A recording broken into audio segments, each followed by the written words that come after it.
This is exactly why you should consider a career in cybersecurity.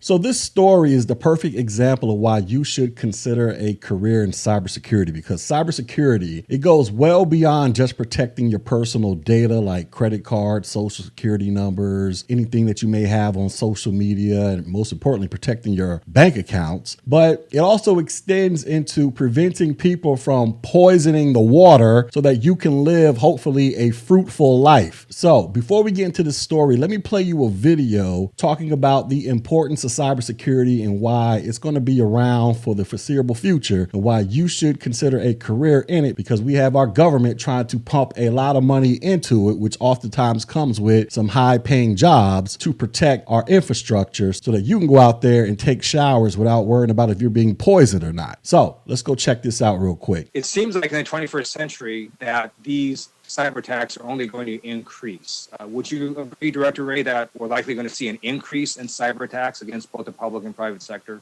Yes, we think the cyber threat is increasing almost exponentially. The ransomware alone, the total volume of amounts paid in ransomware, I think, has tripled over the last year. We're investigating, I think, 100 different ransomware variants, and each one of those 100 has dozens, if not hundreds, of victims. And that's just ransomware. That's just ransomware. We obviously are investigating scores and scores and scores of nation-state intrusions and other kinds of cyber criminal attacks. So the scale of this is something that I don't think this country's ever seen anything quite like it, and it's going to get much worse. That's why I've introduced legislation to provide incentives for people to go into the cybersecurity field. We're simply going to need more of these cyber workers in order to protect Americans in the future. Now, some of these hacker groups appear to either be in Russia or operate with either the complicity of Russia or directly at the behest of Russia. Would you agree that there is some state action involvement in some of these hacker groups? Well, it, of course, varies from intrusion to intrusion. We know the Russians have a very active,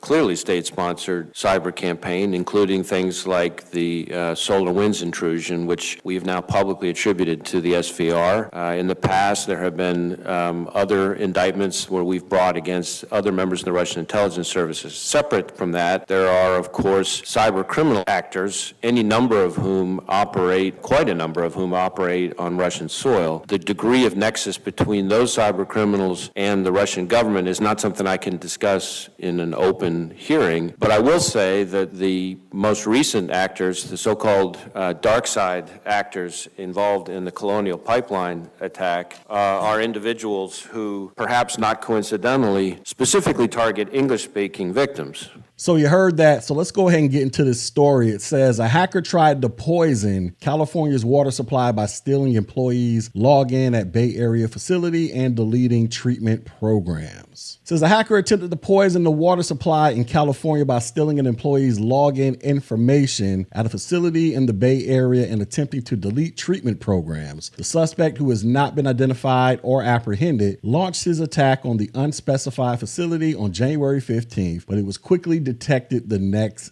day. A subsequent report from the Northern California Regional Intelligence Center later exposed just how easily the hacker was able to break into the system. And trust me, ladies and gentlemen, breaking into these infrastructure facilities is extremely easy for the most part, to where I wouldn't be surprised if this was possibly a teenager who managed to do this. It says the report said the perpetrator somehow obtained a former employee's TeamViewer login credentials, which allows users to remotely access their computers. They then deleted computer programs designed to treat the area's drinking water. The hacker's attack was only thwarted after the facility changed all of its passwords before reinstalling and updating the programs. However, the breach is still under investigation by the FBI. Goes on to say, no system failures were reported as a result of this incident, and no individuals in the city reported illness from water-related failures. It marked one of many recent cyber attacks on U.S. water infrastructure that have officials troubled nationwide. So they're going around here just messing with the water, ladies and gentlemen. We all need water to survive. And guess what? We're going to need some cybersecurity to help us ensure that nobody's out there doing any funny business to the water. Because I don't know about you all, I likes to drink water so I can keep on living. It says just weeks after the Bay Area water facility cyber attack, hackers breached Oldsmar, Florida water supply and programmed its systems to raise the levels of lye in the water from 100 to 11,100 parts per million. This actually happened not too far from where my brother lives, down in the Tampa area. It says in May, a state water warning system in Pennsylvania notified personnel of 2 attempted recent hacks, while the Camrosa Water District in Southern Cali had ransomware installed in their system last summer, according to the data breach. Then it goes on to say, although a nationwide cybersecurity audit would likely protect water treatment plants from further breaches, the federal government says it has no plans to do so. Oh my, really? It says like the Bay Area attack, the Florida hackers got into the facility's computers through TeamViewer. It says once a hacker has access to an account, they can change the chemical content that is used to treat an area's drinking water. It says while an employee was able to immediately reverse the Florida hackers' changes and protect the drinking water for the 15,000 plus Oldsmar residents, the treatment of further breaches to the country's water infrastructure remains ever present. Goes on to say NBC reports that the country's water infrastructure is particularly vulnerable to these kinds of cyber attacks, and there is no federal or centralized governing body to oversee each of the U.S.'s roughly 54,000 water plants security systems. So we got like 54,000 water plant facilities around the country that are all pretty much just hanging by a shoestring, to where a hacker can come through and just wreak havoc and potentially do some very bad stuff to a whole bunch of people by messing with their water. So this is why I get on my channel and I talk about entry-level IT and trying to steer people into cybersecurity, because this stuff is extremely important. Like I said at the opening of this video, cybersecurity goes well beyond just protecting your bank account, your social medias, and any other information you may have floating around out there on the digital landscape. This stuff directly ties into things that you need to sustain life, such as water or the electrical grid or the gas pipeline, as we seen a couple weeks ago when hackers were able to shut down that pipeline, which affected a whole bunch of people up and down the East Coast, where everybody thought it was a gas shortage, which it was, except for it wasn't in my area in Florida, but whatever.